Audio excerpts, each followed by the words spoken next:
আমরা এখন যে বিষয়টা নিয়ে আলোচনা করব 6 অধ্যায়ে দেখো এটা আমার সাজেশনের 3 নম্বর প্রশ্ন।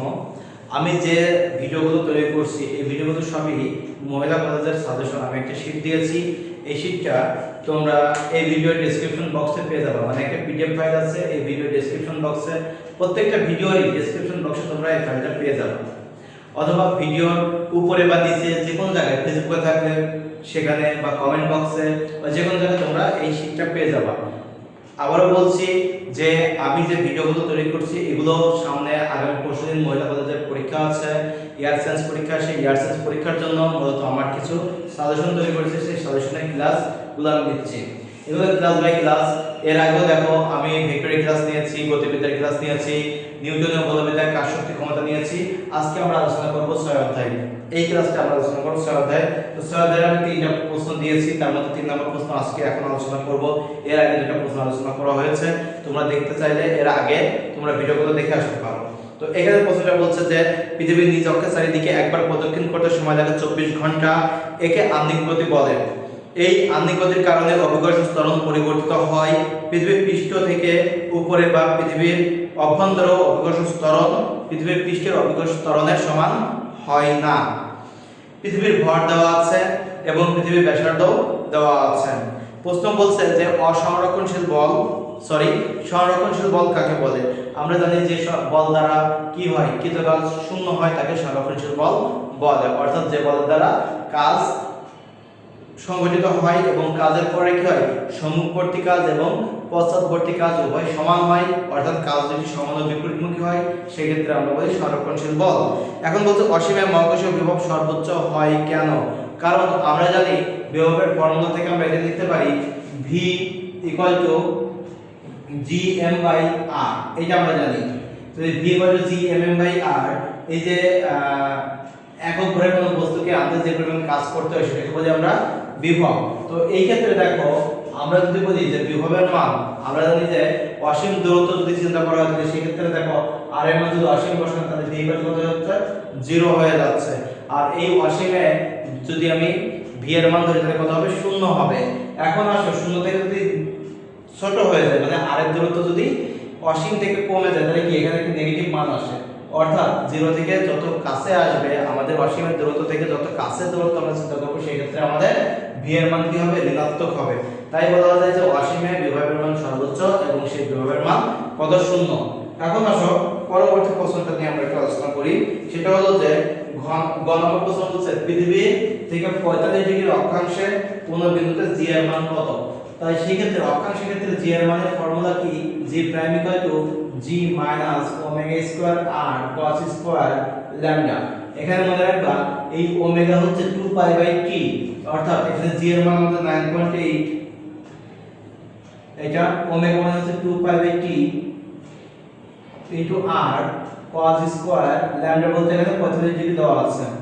তাহলে এখানে 9.8 মাইনাস 2 পাই বাই t, যেহেতু আহ্নিক গতির জন্য g এর মান পরিবর্তন হচ্ছে, তাহলে আহ্নিক গতি 24 ঘন্টা মানে 86400 সেকেন্ড।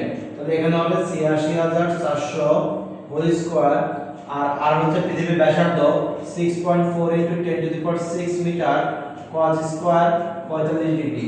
এইটাই হয়ে যাবে আমাদের 45 ডিগ্রি অক্ষাংশ কোণ বিন্দুতে g এর মান। তাহলে সেই মানটা এখন ক্যালকুলেশন করো তো তোমরা সবাই একটু দেখি।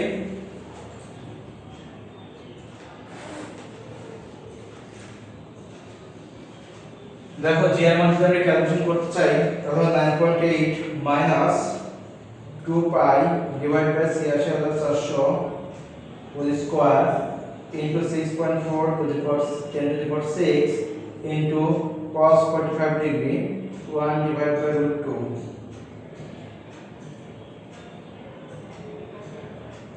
তার স্কয়ার। তো এখানে যে মানটা পাবো সেই মানটা হবে 9.783 মিটার পার সেকেন্ড স্কয়ার। এটা হবে আমাদের অভিকর্ষ ত্বরণের মান 45 ডিগ্রি অক্ষাংশে।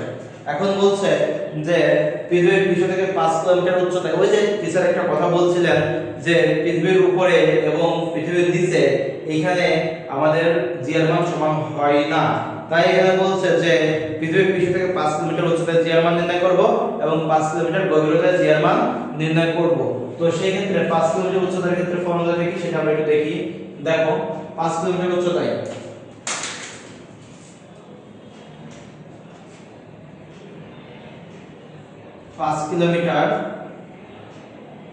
উচ্চতায় জি এর মান, তো এটাকে আমরা জি এইচ ধরে নাম, হাইট। মনে রাখবা জি ইকুয়াল টু কি লেখা যায়, r divide by r plus h তার হোল স্কয়ার, মানে r divide by r plus h whole square into g। তাহলে এই r এর মান কত, 6.4 into 10 to the power 6 divide by 6.4 into 10 to the power 6 plus 5 kilometre মানে 5 into 10 to the power 3, এটা whole square into 9.8।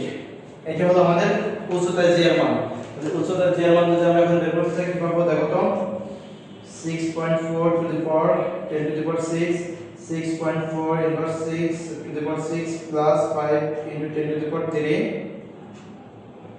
Whole square into 9.8, 9.7847, অর্থাৎ এখানে পাবো 9.7847 মিটার পার সেকেন্ড স্কয়ার।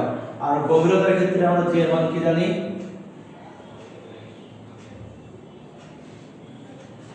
সুতরাং আবার দেখব 5 কিলোমিটার গভীরতায় জি এর মান, গভীরতায় জি এর মান, এটা গভীরতার জন্য জি ডি ধরে নিলাম, 1 minus h divide by r into g. অর্থাৎ যখন আমরা গভীরতা আসবে তখন আমরা এভাবে লিখব, এই ক্ষেত্রে 1 minus 5 kilometre 5 into 10 to the power 3 divide by এখানে লিখব 6.4 into 10 to the power 6 into 9.8। তো 5 মিটার গভীরতা যে আমরা এখন হিসাব করলে আমরা পাবো 1 minus 5 into 10 to the power 3 divide by 6.4 into 10 to the power 6 into 9.8। এখানে মান আসবে 9.7923, তার মানে গভীরতার মান দেখো, উচ্চতার মান দেখো 9.78 আর এখানে 9.79, সুতরাং আমরা বলতে পারি GD is not equal to GH, অর্থাৎ গভীরতা জি এর মান এবং উচ্চতা জি এর মান সমান হবে না। সুতরাং যদি কেউ মন্তব্য করে থাকে যে গভীরতা জি এর মান এবং উচ্চতা জি এর মান সঠিক মানে সমান নয়, সুতরাং তার মন্তব্য সঠিক বলে বিবেচিত হবে।